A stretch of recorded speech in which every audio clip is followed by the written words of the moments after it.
반갑습니다. 예, 지장제일법회 오늘 이제 두 번째, 제가 몇 년 전에 한번 법문을 하고 오늘 두 번째 법문을 하게 되었는데, 우리 통도사에 내노라 하시는 강사 스님, 율사 스님, 선사 스님이 쟁쟁하게 계신데, 이렇게 제가 또 법문을 하게 된 것에 대해서 가만히 생각해 보니 저만이 할 수 있는 이야기도 잠깐 한 다음에 지장 법문을 해야 되겠다는 생각이 듭니다. 최근에 이제 그 문화재 관람료에 대해서 뭐 해묵은 논쟁이고, 해마다 한 번씩 심심하면 터져 나오는 이야기인데, 정부 여당에서 쓸데없는 소리를 해서 내일 또 규탄 법회가 서울에서 있게 되었습니다. 불자니들 마음속으로 스님들께서 하시는 규탄 법회가 여법하게 잘 진행되어서 우리 불교계의 자존심이, 또 자주성이, 또 문화재를 보존할 수 있는 법과 제도가 잘 정비될 수 있기를 마음속으로 빌어주시기를 부탁드립니다.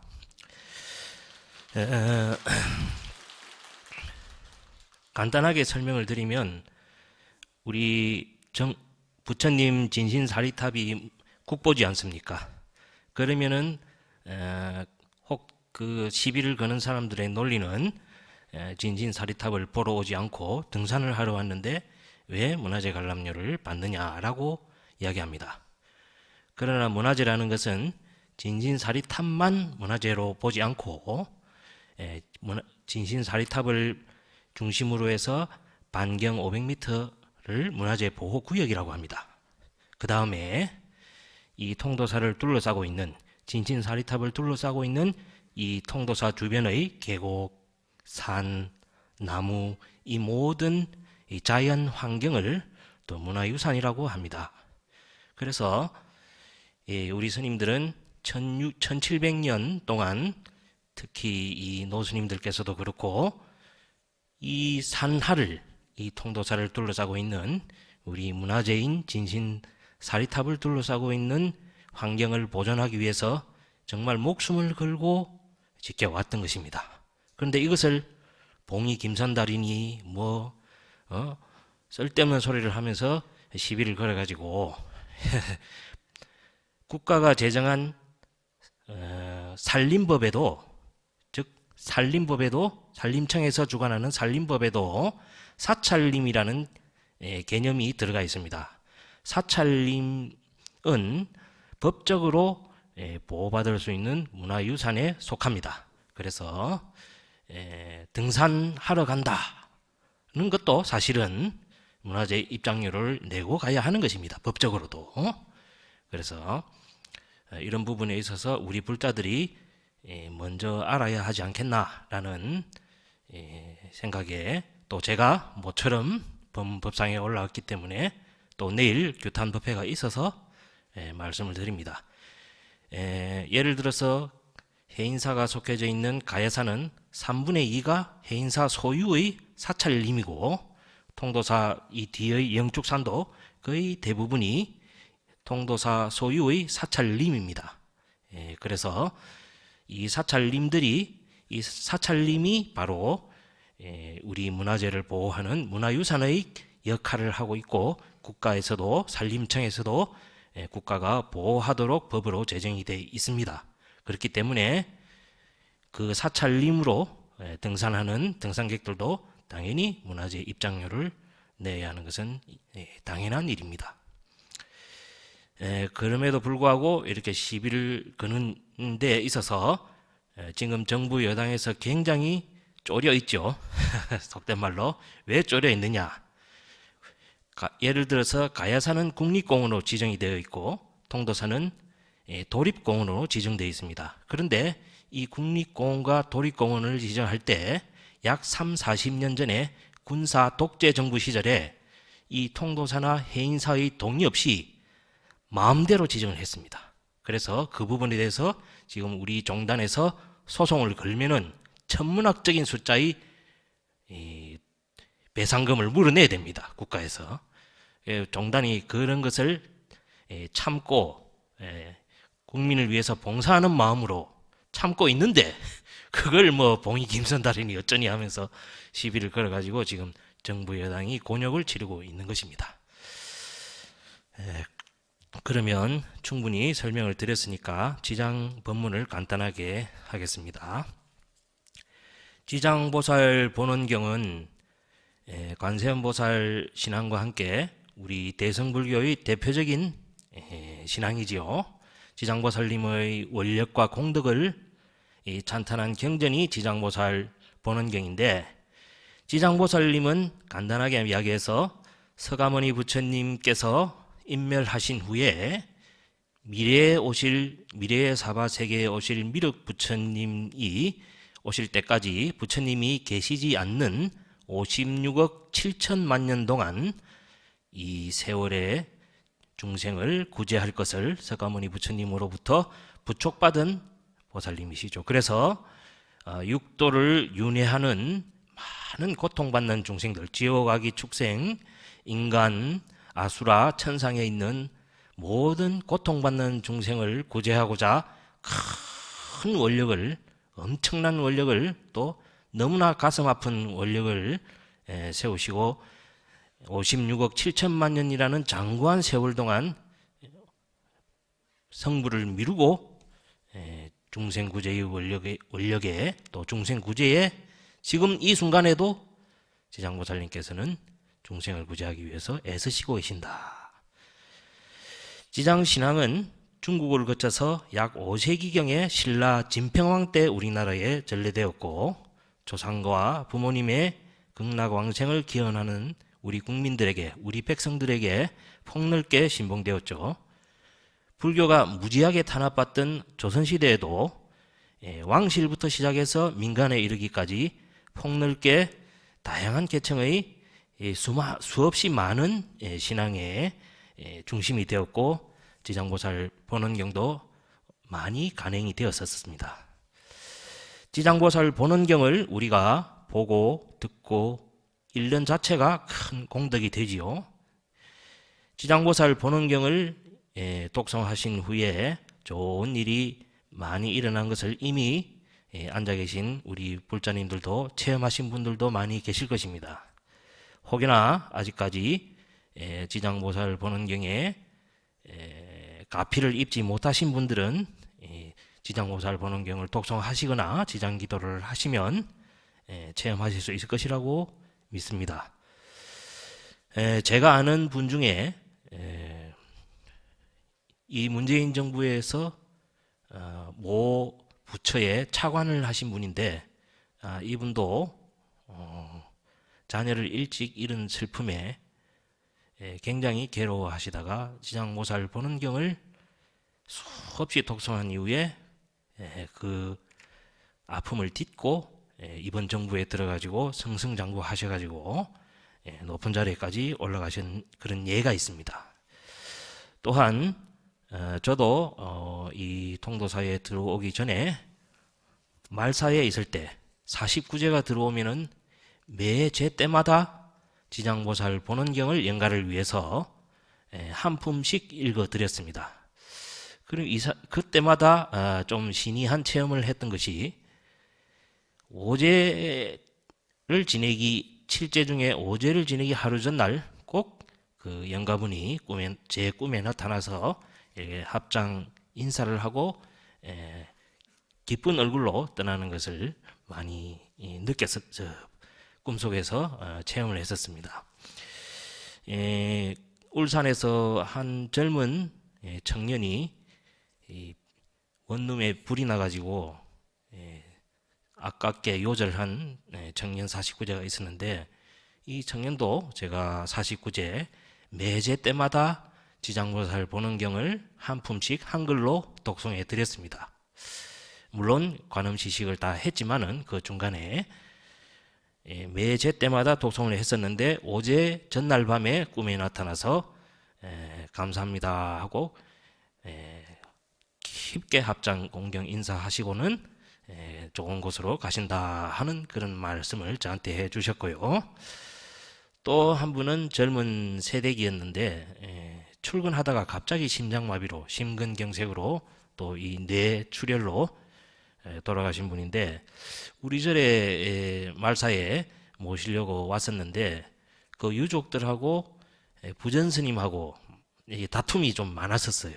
그러면서 이분들이 절에 늘 다니시는 분들이 아니다 보니까 이 사찰 측하고 좀 약간 트러블이 있었는데, 이분들도 계속 지장보살 본원경을 그 돌아가신 젊은 세댁 영가를 위해서 독송해 드리니까 차츰 유족들의 이 아픈 마음이나 또 트러블이 있었던 마음들이 다 사라지고, 역시 오제 전날 이 젊은 세댁 영가가 부처님한테 인사하고 저한테 인사하고 가는 꿈을 꾸게 되었습니다. 어쨌든 이 모든 것은 지장보살님의 가피지 않을까 생각합니다. 지장보살님은 한 중생이라도 지옥에서 고통받는 자가 있으면 성불하지 않겠다라는 큰 서원을 세우고 대원 본존으로 신봉되는 보살님이시죠. 지장보살 본원경은 고통받는 중생들을 구원하기 위한 지장보살님의 가르침을 전하는 경전입니다. 부처님이 안 계시는 56억 7천만 년이라는 무불시대에 고통받는 육도의 중생들을 모두 제도해서 해탈케 하겠다. 그리고 다급생동한 사바세계의 중생들의 모든 고통을 덜어주겠다. 지장보살님께서 우리 중생들의 이 현실의 고통을 다 구제해 주시려면은 지장보살님 눈에 눈물이 마를 날이 없을 것이라고 그렇게 느껴집니다. 이 지옥 중생을 다 구제하기 전에는 정불하지 않겠다라는 큰 자비 원력을 세우신 지장보살님의 원력은 정말 말로도 표현하기 어려울 정도로 대단하고 엄청나고 너무나 감동스러워서 지장보살님의 음성을 듣거나 찬탄하거나 또는 지장보살님의 존상을 조성하거나 또는 지장보살님의 행화를 조성하거나 예경 참배하였을 때 그 공덕은 어떠한 이 사막도에 떨어져도 그 사막도의 죄업을 다 멸해준다라는 그런 것이 지장보살 본원경에 나오지요. 대부분의 사람들은 오늘날 이 사바세계의 현실 속에서 늘 고통과 번뇌가 항상 나의 뒤를 따라다닐 수밖에 없지요. 지장보살 본원경은 늘 나를 따라다니는 고통과 번뇌로 가득한 이 현실에서 그 법문을 듣고 지장보살 본원경을 배우고 또 기도 수행함으로써 현실의 갖가지 번뇌와 장애를 해결하고 극복해 주는 지혜를 얻을 수 있게 해 주십니다. 특히 지장보살님의 음성을 듣고 찬탄하고 우리가 지장보살님을 늘 염하고 가르침을 실천하는 행위는 내 자신의 마음을 다스리고 나를 보다 건강하고 건전하고 평안하고 행복하게 살 수 있도록 이끄는 공부이죠. 지장보살님을 염하고 또 지장보살 본원경을 독송하고 지장보살님의 존상을 조성하는 것, 이것은 매우 중요한 공덕이 된다고 생각됩니다. 한 가지 일화를 소개시켜드리면 중국에 있었던 일화인데 그 한 나라에 적군이 쳐들어왔습니다. 당시에 진금선이라는 사람은 이 적군을 막기 위한 부역에 동원되었고, 예를 들면 뭐 적군을 막기 위해서 산성 같은 걸 쌓아야 되죠. 임진왜란 때 또 전후에 이 스님들이 우리나라에 산성을 많이 쌓았었어요. 굉장히 동원이 돼가지고, 그것처럼 이 진금선 씨도 부역에 동원이 되었고, 그의 여동생 청이라는 분과 이웃의 많은 사람들은 군대로 징발되어서 갔는데 오랜 세월이 지나도 돌아오지 않는 것이었습니다. 돌아오지 않다 보니까 생사를 알 수 없는 것이 너무 괴로웠습니다. 불안하고 초조하고, 마침내 군에 징발된 여동생과 또 이웃의 많은 사람들의 가족들이 덕망이 있는 것으로 존경받던 진금선에게 물어왔지요. 그러나 진금선도 그 생사를 알 길이 없었습니다. 다만 그는 지장보살님께 기도하면 그 생사를 알아볼 수 있지 않겠나라는 생각이 들었습니다. 그래서 일심으로 지장보살님을 염하고 기도하면 군에 징발된 여동생과 이웃 사람들이 모두 무사할 것이라는 생각이 들어서 이웃 사람들을 모두 모아가지고 문을 닫고 3일 동안 정성껏 지장기도를 하였습니다. 지장보살님의 명호도 수천 수만 번 불러보았지만 아무것도 시원한 답이 없었습니다. 진금선인 씨가 생각하기를 우리의 성의가 부족한 것이다. 그리고 이웃들에게 말하기를 다들 함께 모여 앉아가지고 지장보살님을 묵념합시다 라고 했습니다. 그래서 다 모여가지고 지장보살님을 염하고 있는데 비몽사몽간에 이 진금선 씨의 눈에 큰 산천이 보이고 그리고 그 산천의 사이에 길이 나 있는데 여동생이 나타나가지고 뭐라고 하는 것입니다. 그렇게 여동생이 뭐라고 하더니 좀 있다가 한 스님이 오셔가지고 또 아까 보았던 산천이 보이고 또 그 산천 사이에 길을 거슬러서 깊은 산으로 스님이 올라가셨는데 길가에 오두막이 있었다고 합니다. 그리고 그 오두막 밑에는 죽은 사람의 송장이 하나 있었다고 합니다. 깜짝 놀라서 주위를 둘러보니까 이웃 사람들은 여전히 지장보살님 연부를 하고 있었고 이런 일이 있은 후 며칠 뒤에 이웃 사람 군에 징발되었던 이웃 사람들은 한 사람도 빠짐없이 다 돌아왔다고 합니다. 그러나 진금선의 여동생은 돌아오지 못하였습니다. 적군에게 잡혀가지고 죽은 것이었죠. 아까 비몽사몽간의 기도 중에 산천과 오솔길과 여동생이 나타났을 때 그리고 이후에 스님이 나타나서 그 산천의 길을 따라 올라가서 오두막에 가보니 시체가 하나 있었지요. 송장이 하나 있었는데 그것이 이제 진금선 씨의 여동생이 죽은 것으로 보여준 것이고 또한 그 기도 공덕으로 지장보살님께서 나타나셔서 모든 이웃이 무사히 돌아올 수 있도록 했다라는 것을 진금선 씨는 알 수 있었습니다.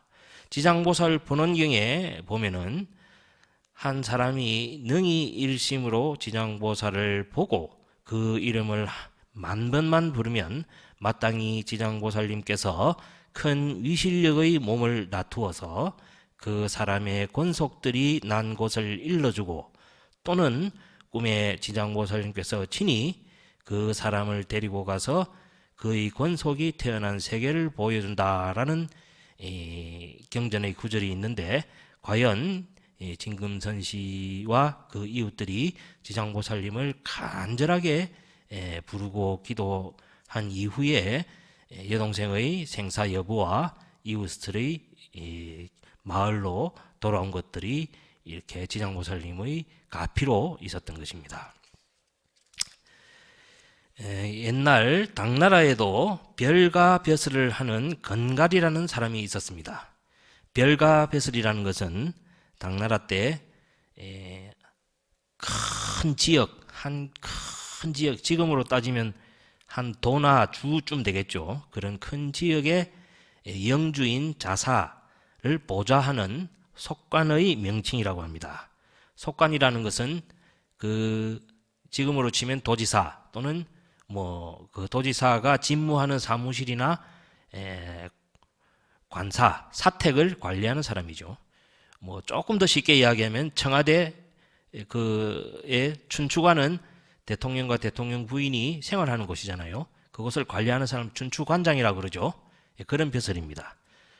이 건갈은 평소에 신심이 돈독했고 일상 수행이 매우 청정하였다고 합니다. 그런데 어느 날 평소 생각하기를 건갈 자신과 같은 거사들이 어떤 불보살님의 명호를 가지고 수행하면 좋을까라고 생각하다가 한 스님께서 말씀하시기를 지장보살님을 섬기는 것이 좋겠다. 말세 중생을 제도하는 것을 부처님께 부축받았기 때문에 지장보살님을 섬기는 것이 좋겠다라고 하니까 이 건갈씨는 그 순간 마음속에서 큰 공명이 나오면서 나와 같이 부모님을 섬기고 가족을 거느리며 벼슬을 사는 사람들은 지장보살님을 섬겨야 되겠다라는 생각이 들었다고 합니다. 그래서 열심히 지장보살님 연부를 하며 수행에 힘썼는데 나아가서 세치쯤 되는 향나무로 지장보살 존상을 조성해서 상투머리 속에 정중히 감추어 모시면서 앉거나 눕거나 사람들과 이야기할 때나 어디 걸어 다니거나 간에 항상 지장보살님을 염했다고 합니다. 세치쯤 되면 약 9.9cm, 10cm쯤 되지요. 그러던 중에 서기 926년에 병난이 일어나서 건갈은 이 난국에 포위되어 가지고 죽을 지경에 이르렀지만 다른 사람들은 우왕좌왕하다가 난군에게 참변을 당하기도 했지만 건갈만은 지장보살님을 일심으로 염하고 생각하다가 이 난국의 이 난병들에게서 구출이 되어 가지고 살아났다고 합니다. 그 난국의 한 대장인 듯한 사람이 이 건갈을 발견하고는 주춤하더니 깜짝 놀라서 도망을 갔다고 합니다. 또한 이 대장이 도망을 가니까 그 난을 일으킨 병사들도 이유를 알지 못하고 도망을 갔다고 합니다. 또한 이 건갈이라는 분은 아까 벼슬에 이 별과 벼슬을 하다가 새로운 벼슬을 부여받고 다른 곳으로 부임하기 위해서 말을 타고 가던 중이었습니다.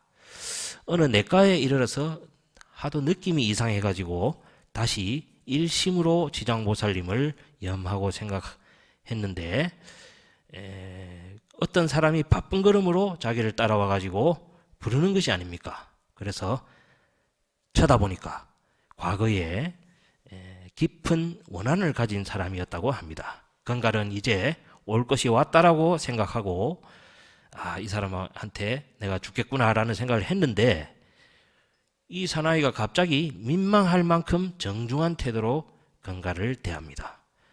그래서 하는 말이 내가 이번에 당신이 이 길로 부임하는 것을 미리 알고서 다리에 숨어 있었는데 멀리서 건갈 당신 혼자서 말 타고 오는 것을 똑똑히 보았지만 다리 가까이 와서는 건갈은 온데간데 없고 갑자기 스님 한 분이 지나가실 뿐이었다. 그리고 당신의 말도 보이지 않았다. 정말 이상한 일이다 생각하고 한참 지켜보았는데 스님이 다리를 건너가시고 한참 가다 보니까 건갈 당신이 말을 타고 가는 것이 보였다. 그래서 내가 가만히 생각해 보니까 당신과 원한을 맺고 원수를 갚으려고 오늘 다리 밑에 왔었는데 이게 잘못된 일이구나 라는 생각이 들었다. 당신은 분명히 지장보살님이 도우는 사람 같으니 내가 과거 일을 다 풀어버리고 당신과 화해를 하겠소라고 했다고 합니다. 참 이렇게 지장보살님만을 부르다가 오로지 부르면서 새 관직으로 부임하기 위해 오던 건갈은 이런 원한도 지장보살님의 가피로 해소하고 또 이렇게 새로운 곳으로 갔다고 합니다. 또 건갈은 지장보살님을 염하면서 새로운 임지를 향하여 산을 넘고 들을 건너서 서산에 이제 밤이 잦아들었습니다. 그래서 밤에 소리 없이 비도 부슬부슬 내리고 해서 객사에 들어갔는데 잠을 이루지를 못합니다. 칠흑 같은 밤인데 잠을 이루지 못하는데 어서 가거라 하는 소리가 가느다랗게 건갈의 귀에 들렸던 것입니다. 그래서 비가 오는데도 불구하고 밤을 새워서 그곳을 빠져나왔는데 날이 밝고 보니까 건갈이 처음에 머물르고자고 했던 그곳에 홍수가 나가지고 다 잠겨버린 것입니다. 마을이. 그래서 새삼 지장보살님의 은혜에 눈시울이 더워지고 목이 메었습니다. 그래서 평생 이 건갈이라는 분은 평생 지장보살님을 상투에 여전히 모시고 평생 지장보살님을 염하다가 임종하면서는 78세 때 임종할 때는 단정히 앉아서 합장하고 지장보살님을 염불을 하면서 돌아가셨다고 합니다. 이렇게 지장보살님의 가피를 지장보살님의 기도를 통한 가피에 대한 설화를 두 개 소개해 드렸습니다. 지장보살님은 우리가 간절히 염하면 반드시 우리를 구제해 주십니다. 구제해 주시고 지장보살님의 큰 원력은 우리가 이루 헤아릴 수가 없습니다. 너무나 대자대비하신 중생을 구제하고자 또 우리 현실의 고통을 해결해 주시고자 하는 마음이 가득하신 분입니다.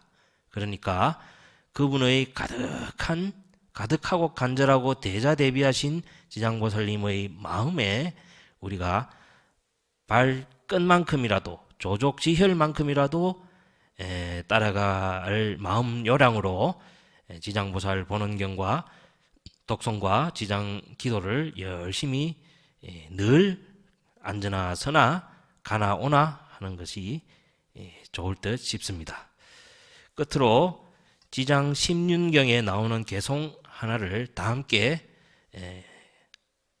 제가 한번 먼저 이야기하면 보살님들 하십시오. 그리고 법회를 마치도록 하겠습니다. 자, 합장하시고 제가 먼저 한 줄 독송하면 따라 읽으십시오. 단지 하루 동안 지장보살님의 공덕과 큰 이름을 칭찬하는 것이 9급 동안 다른 지자의 덕을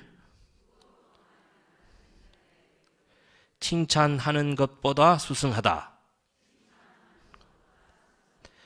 100급 동안 그 공덕을 찬탄한다 해도 다 하지 못할 것이기 때문에 마땅히 받들어 공양하여야 한다. 다 함께 열심히 기도하셔서 성불하십시오.